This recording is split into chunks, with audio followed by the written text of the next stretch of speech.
नमस्कार, स्वागत है आपका अपने यूट्यूब चैनल बी एजुकेटर में। बात करेंगे शिक्षक भर्ती यूपी टेट परिणाम व फाइनल आंसर की जल्द।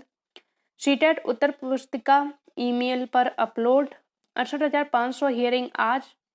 आंसर की प्रकरण सवालों के जवाब, इन्हीं बिंदुओं पर बात करेंगे। वीडियो स्टार्ट करने से पहले अगर आपको लगता है कि चैनल के माध्यम से आपके राइट्स के लिए आपकी हक की आवाज़ को उठाया जाता है और शिक्षक भर्ती से संबंधित ऑथेंटिक अपडेट आप तक पहुंचाई जाती है तो निसंकोच आपको चैनल से जुड़ जाना चाहिए। टाइम वेस्ट ना करते हुए हम बिंदुओं पर बात करेंगे। सबसे पहले हम बात करेंगे यूपी टेट परिणाम को लेके। तो यूपी टेट का परिणाम जो है आपका रुका हुआ था, वो रुका हुआ था जो है विधानसभा चुनाव के कारण।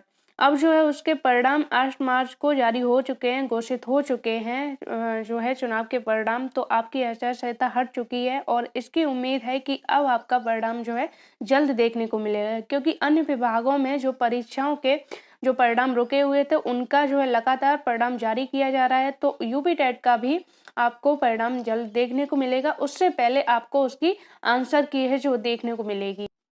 यूपी चुनाव के नतीजे आने के बाद अब लाखों अभ्यर्थी प्रतीक्षित उत्तर प्रदेश शिक्षक पात्रता परीक्षा परिणाम की राह देख रहे हैं। 23 जनवरी यूपी टेट की परीक्षा दे चुके लगभग 21 लाख से अधिक उम्मीदवार रिजल्ट का इंतजार कर रहे हैं। हालांकि यह नतीजों की घोषणा फरवरी में होनी थी, लेकिन राज्य में होने वाले विधानसभा चुनाव के चलते इसे टाल दिया गया था। लेकिन अब चूंकि बीते दिन में 10 मार्च को चुनाव के नतीजे आ चुके हैं, ऐसे में संभावना जताई जा रही है कि Uttar Pradesh basic education board UP TET परीक्षा 2021 परिणाम जल्द ही आधिकारिक वेबसाइट पर घोषित करने की संभावना है। कई मीडिया रिपोर्ट्स के मुताबिक यूपी टेट 2021 का परिणाम 1 या 2 दिन में जारी किया जा सकता है। तो आपका परिणाम जो है जल्द देखने को मिलेगा। उम्मीद ऐसी है कि 1-2 दिन में जारी हो जाए, लेकिन उससे पहले आपको इसकी आंसर की देखने को मिलेगी। आंसर की हो सकता है 1-2 दिन में जारी हो जाए, उसके पश्चात ही आपको इसका परिणाम देखने को मिलेगा। तो लगभग 21 लाख कैंडिडेट हैं जिन्होंने अप्लाई किया था इसमें, तो उनका इंतजार समाप्त होने वाला है और आपको आपका परिणाम जल्द देखने को मिलेगा। उसके बाद आप लोग सभी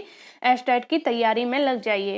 अब बात करेंगे सीटेट उत्तर पुस्तिका ईमेल पर अपलोड। तो सीटेट फर्स्ट टाइम ऐसा था जो है सीबीटी यानी ऑनलाइन सीबीटी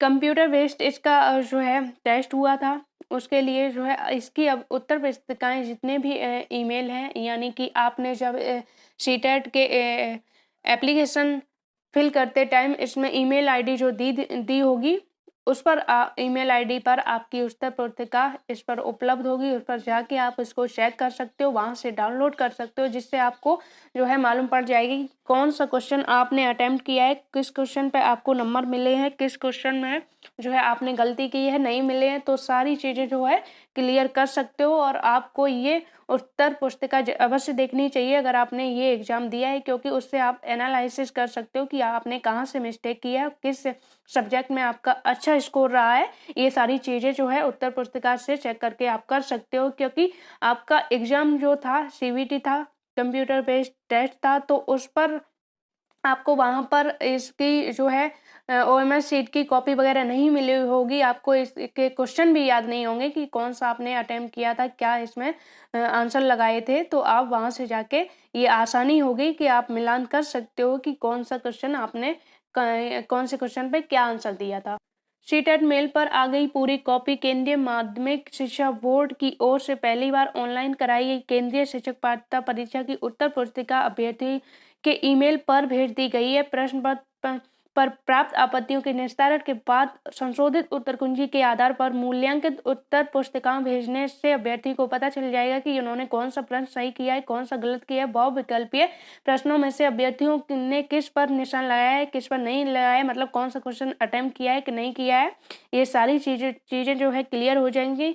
सीबीएसई ने परीक्षा कई चरणों में 16 दिसंबर से 13 जनवरी तक कंप्यूटर बेस्ड टेस्ट के माध्यम से कराई थी। परिणाम 15 फरवरी तक घोषित होना था, जो 9 मार्च को घोषित हुआ।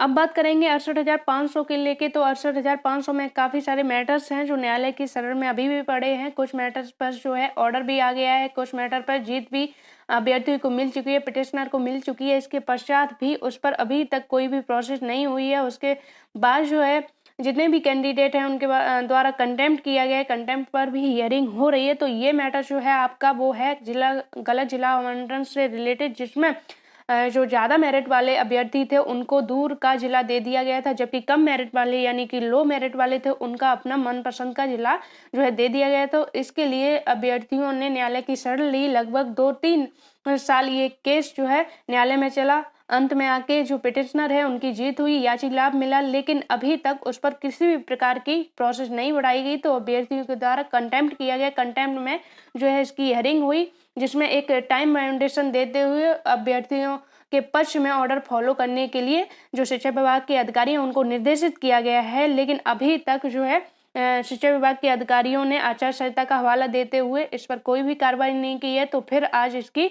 हियरिंग डेट निश्चित है। तो जैसा कि आप लोग देख सकते हो, कंटेम्प्ट एप्लीकेशन 445/2022 और इसकी हियरिंग जो है फर्स्ट हियरिंग 14 फरवरी को हुई थी। आज इसकी 14 मार्च को इसकी हियरिंग है। इसमें सारी चीज़ें जो है क्लियर होंगी और अंत में इन अभ्यर्थियों को जो है जल्द उम्मीद है कि इनको इनका मनपसंद जिला लेके इनको अपने जिले में नियुक्ति दी जाए। अब बात करेंगे आंसर की प्रकरण पर। आंसर की प्रकरण पर जितने भी सवाल हैं, काफ़ी सारे सवाल आप लोगों के द्वारा किए जाते हैं। कुछ ऐसे भी सवाल होते हैं जिनका जो है आंसर देना बनता है, लेकिन कुछ ऐसे भी सवाल होते हैं जिनका जो है कोई औचित्य नहीं होता है, जिनका कोई अर्थ नहीं होता है, फिर भी आप लोग क्वेश्चन करते हो। पहला सवाल आप लोगों के द्वारा यही रहता है कि नियुक्ति इस पर कब तक मिलेगी। तो नियुक्ति, जैसा कि आप लोगों को पता है कि जो अधिकारी थे उन्होंने जो है अभ्यर्थियों को जो है पहले तो इस केस को पेंडिंग में डालने के लिए अभ्यर्थियों को मिसगाइड करते रहे। कभी 1 वीक का, कभी 2 वीक का, कभी जो है 15 डेज का टाइम लेके इन अभ्यर्थियों को बहलाते रहे, टहलाते रहे, लेकिन जो है इस पर किसी भी प्रकार की प्रक्रिया नहीं की। जब अभ्यर्थियों के द्वारा जो है कंटेम्प्ट किया गया तब उसमें उन्होंने सुप्रीम कोर्ट जाने की बात कही। तो एक चीज़ आप लोगों को समझनी पड़ेगी कि नियुक्ति कब तक मिलेगी ये कंफर्म नहीं है। ये नहीं बताया जा सकता है कि इस डेट को आपको नियुक्ति मिल जाएगी, कोई कंफर्म नहीं बताया जा सकता है। लेकिन एक चीज़ है कि अंत में जो है जल्द ही सुप्रीम कोर्ट से फाइनल होने के बाद आपको नियुक्ति मिलेगी, 100% मिलेगी। और जो कैंडिडेट बोलते हैं कि इस पर कुछ नहीं होना है, इस पर इन अभ्यर्थियों को नियुक्ति नहीं मिलेगी, तो ऐसे लोगों को इग्नोर कीजिए, ऐसे लोगों की बात मत कीजिए, क्योंकि जो इस केस से जुड़ा नहीं है, जो नहीं चाहता है कि ये मैटर सॉल्व हो, इन अभ्यर्थियों को नियुक्ति मिले, तो वो तो कहीं ना कहीं आपको मिसगाइड करेंगे। आपको जो है मिसगाइड करेंगे कि ये अभ्यर्थी इस मैटर से अपनी उम्मीद छोड़ दें, तो जो दूसरे मैटर से संबंधित कैंडिडेट हैं वो इसमें चांस ले सकें, वो नियुक्ति ले सकें। दूसरा क्वेश्चन आप लोगों के द्वारा किया जाता है कि सरकार के द्वारा क्या जो है सुप्रीम कोर्ट जा चुकी है, फाइलिंग हो चुकी है, स्पेशल अपील कर दी है सुप्रीम कोर्ट में। तो अभी तक जो है प्रीवियस हियरिंग में कंटेम्प्ट की जो हियरिंग हुई थी उसमें 7 मार्च को हुई थी। सिर्फ एफिडेविट लगाया गया है, उन्होंने एक जो लिखित तौर पर दिया है कि हम सुप्रीम कोर्ट जा रहे हैं, पूरा जो है एफिडेविट लगाया गया है। लेकिन अभी तक सुप्रीम कोर्ट में किसी भी प्रकार की फाइलिंग नहीं हुई है, क्योंकि अगर फाइलिंग होती तो जो टीम है उनकी कैबिनेट पर जो है नोटिस आता है, एक भेजा जाता। तो अभी तक किसी भी प्रकार का उस ऑर्डर को चैलेंज करने के लिए स्पेशल अपील ताकि नहीं की गई है। लेकिन जो है सरकार उस पर वर्क कर रही है, काम कर रही है। आपको जल्द ही एक स्पेशल अपील उस ऑर्डर को चैलेंज करने के लिए देखने को मिलेगी। हो सकता है कि 8 अप्रैल से पहले सरकार सुप्रीम कोर्ट चली जाए। अगर नहीं जाएगी तो 8 अप्रैल को इनको जो है जवाब देना पड़ेगा। तीसरा क्वेश्चन आप लोगों का ये है कि कब तक फाइनल होने की उम्मीद है। तो जैसे कि प्रीवियस जो केस हैं उनके अकॉर्डिंग तो, और दूसरी चीज़ कि आपका जो मैटर है वो डबल बेंच का है। डबल बेंच कोई जो है काफ़ी इसका जो ऑर्डर होता है वो बहुत ज़्यादा प्रभावशाली होता है। तो आप ये नहीं कह सकते कि डबल बेंच को ऑर्डर को अगर चैलेंज करेगी तो आप लोग इस पर जो है डिफीट खाओगे, ऐसा बिल्कुल नहीं कह सकते। उसमें पॉइंट टू पॉइंट बात होगी। आपको किसी भी क्वेश्चन पर हियरिंग नहीं करवानी है, आपको नंबर के लिए रिक्वेस्ट नहीं करना है। नंबर के लिए 2-3 नंबर के लिए जो कैंडिडेट जा रहे हैं उनकी स्पेशल अपील अलग से पड़ेगी। आपका मैटर है सिर्फ एक नंबर को सुरक्षित करने के लिए, जो डबल बेंच का ऑर्डर है उसको सुरक्षित करने के लिए उस पर पॉइंट टू पॉइंट बात होगी। तो उम्मीद है फर्स्ट हियरिंग पर भी ये मैटर आपका सॉल्व हो सकता है। फर्स्ट हियरिंग नहीं तो ज़्यादा से ज़्यादा 1-2 हियरिंग में आपका मैटर जो है 100% सॉल्व हो जाएगा। वहाँ से सॉल्व होने के बाद आपको इस पर नियुक्ति दी जाएगी। 68,500 में काफ़ी जो है कैंडिडेट गए, 1 बार गए, 2 बार गए, 3 बार गए, लगातार अभी तक जो है जा रहे हैं अपने जो है कॉपी रीचेक के लिए, वो रीचेक करवाते हैं, उनके नंबर बढ़ते हैं। जब यहाँ से उनको राहत नहीं मिलती है, मतलब डबल बेंच से उनको राहत दे दी जाती है, हाई कोर्ट से राहत दे दी जाती है, लेकिन जब अधिकारी उस पर काम नहीं करते हैं तो वो सुप्रीम कोर्ट का सहारा लेते हैं। सुप्रीम कोर्ट में भी वहाँ से वो जीत के आते हैं। तो आप लोगों को जो है इस पर निश्चिंत रहिए कि आप लोगों को इस पर कोई खतरा है किसी प्रकार का। डबल बेंच है, उसका ऑर्डर प्रभावशाली होता है, चाहे सुप्रीम कोर्ट में जाएगी तो सुप्रीम कोर्ट भी प्रीवियस बेंच का जो है ऑर्डर देखेगी, उसको फॉलो करेगी, उसमें पॉइंट देखेगी कि कहीं इसमें कोई मिस्टेक है तो उसको सुधारनी है। लेकिन जब सरकार खुद इस चीज को एक्सेप्ट कर चुकी है कि क्वेश्चन गलत है, दोनों पार्टी की सहमति से ऑर्डर आया है, तो आप लोगों का पक्ष जो है मजबूत है, आप लोग वहां से जीत के आओगे। तीसरा क्वेश्चन ये है कि आप लोगों के द्वारा ही काफी सारे डाउट्स हैं और पूछा जाता है कि अब इस पर नियुक्ति नहीं मिलेगी, इस मैटर को भूल जाना चाहिए। तो अगर आप लोग ऐसे किसी पर्सन से, ऐसे किसी कैंडिडेट से एडवाइस लोगे कि पूछोगे कि इस मैटर पर क्या होना है, हमें नियुक्ति मिल सकती है नहीं मिल सकती है, जो इस मैटर से बिलोंग ही नहीं करता है, जिसे इस मैटर का ग्राउंड नहीं पता, बैकग्राउंड नहीं पता कि कब ये मैटर कितना जो है स्ट्रांग है और इस पर नियुक्ति कैसे मिल सकती है, अगर ऐसे लोगों से आप पूछोगे तो जाहिर सी बात है वो यही कहेंगे कि इस मैटर को भूल जाइए, आपको नियुक्ति नहीं मिलेगी।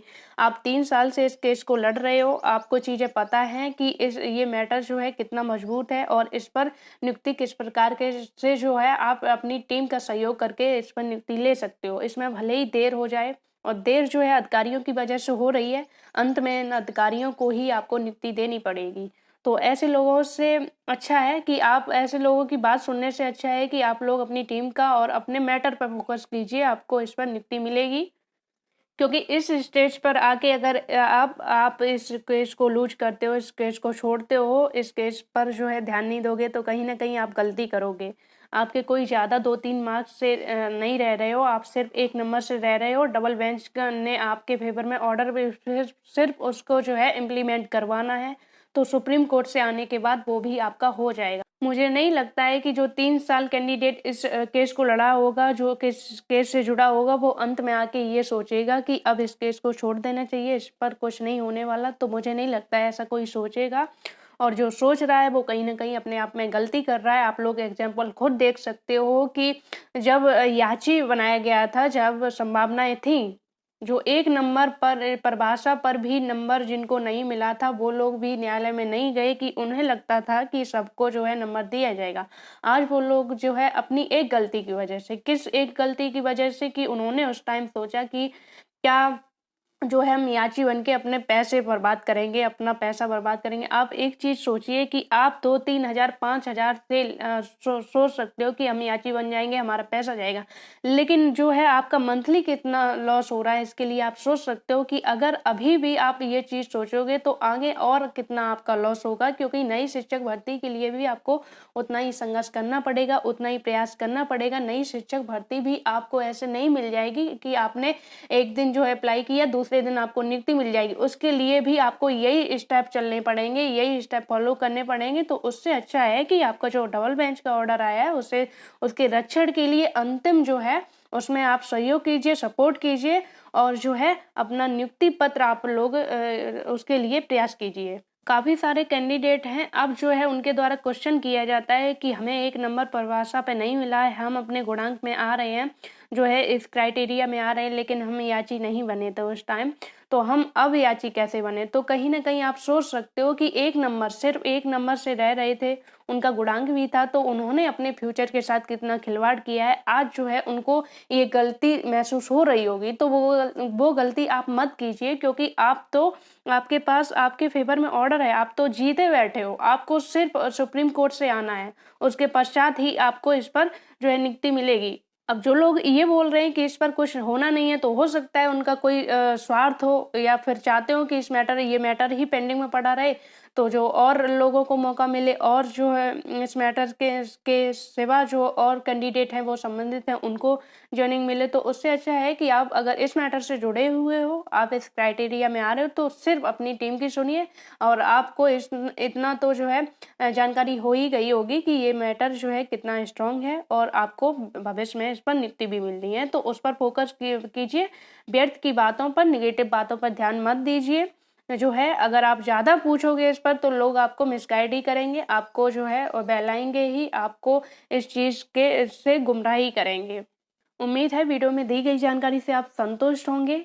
इन टॉपिक से संबंधित उम्मीद है कि सारे डाउट्स आपके क्लियर हुए होंगे। तो उम्मीद है वीडियो में दी गई जानकारी से आप संतुष्ट हैं। जुड़े रहिए चैनल से। धन्यवाद।